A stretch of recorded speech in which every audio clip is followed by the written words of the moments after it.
Hey everyone, welcome to Blue Delta Customs.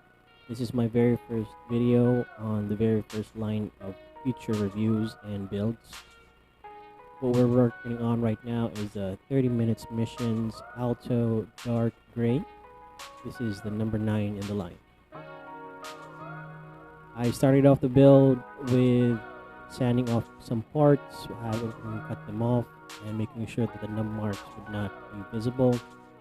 Later realizing that the nub marks aren't that bad. If I stuck to this method, it would have taken me more than 30 minutes. The target of making these kind of kits are making sure that we can get them under 30 or maybe even 30 minutes exactly. When I started this build, I did target the 30 minutes, but unfortunately it took me 42 to 45 minutes all in all. That's including as well the option parts.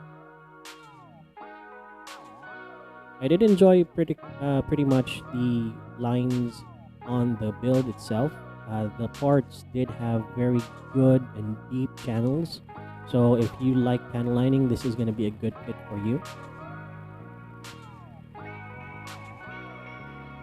Most of the parts are incorporating most of what they've done before with the Gundam line. Specifically, what we're talking about here is the separation of colors, the options on the parts itself, meaning that they have good connectability, they have good articulation, and the range of motion as well is pretty good. If I could change anything on the line of the Alto, I know that they are mass producing this and just changing the colors for the different releases, but if we could change something on the parts, I would highly suggest using undergate.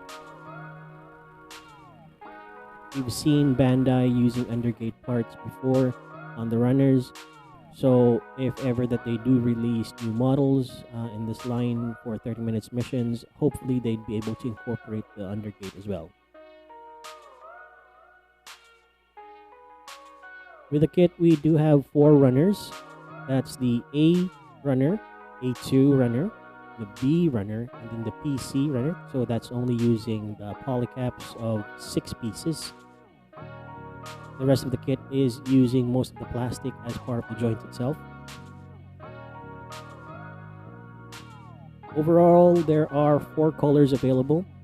There is one clear blue part for the lens or the visor, or the main camera, sorry. And then most of the armor parts are made of black, dark gray, and a light gray. The build is pretty much pretty straightforward. It would incorporate a lot of the different parts that you would need to make it appeal more to the builder side of you. The weapons are very minimal as well. We'll get to that later. Here you'll see that the option part is only good for 1 runner, and that's basically just what you need. If you have a lot of these option parts, you can make a mix and match of a lot of different things that you'd prefer as far as putting it on display or for playability or even posability itself. We'll get into a lot of the different poses that you can do at a later time. For now, this is just a straight build and a quick review. With the lighting, as you can see, we are using the yellow light to bounce off a lot of that dark gray, and then the light gray. It's gonna be coming out a little bit dark, but in person, this is actually more of an outstanding light gray, especially that main camera, which is the clear blue main camera. It's gonna pop out whenever you look at it. Here we have the weapons, primarily the submachine gun, which has a stock that is put off to the side, so it gives a better range of maneuverability, or as far as posability and articulation is concerned, it wouldn't be a hindrance. The knuckle duster is just a very simple peg, and then puts it on the hand. It's a round peg.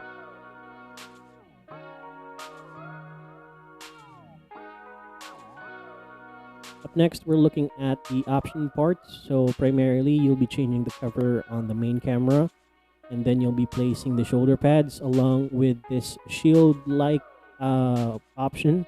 I'm not quite sure what this is, if it's going to be a laser or if it's going to be just plainly a shield. And then we have the chest part.